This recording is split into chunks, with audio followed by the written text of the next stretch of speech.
બે સ્ત્રીઓ પાસપાસેના ઘરમાં રહે. બંને ઘર વચ્ચે વાટકી વ્યવહાર થતો. એકવાર સ્ત્રીના ઘરે મહેમાનો આવ્યા. ઘરમાં મોટું તપેલું ન હતું અને મહેમાનો પણ 10-15 દિવસ સુધી રહેવાના હતા, તેથી તે પાડોશી સ્ત્રીના ઘરેથી એક મોટું તપેલું લઈ આવી. મહેમાનો 15 દિવસ પછી જતા રહેતા.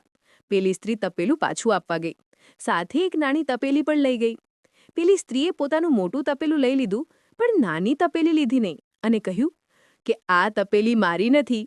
પેલી સ્ત્રીએ કહ્યું કે વાત સાચી કે આ તપેલી તમારી નથી, પણ તમે આપેલા તપેલાએ આ તપેલીને જન્મ આપ્યો છે, માટે એ તમારી જ તપેલી કહેવાય.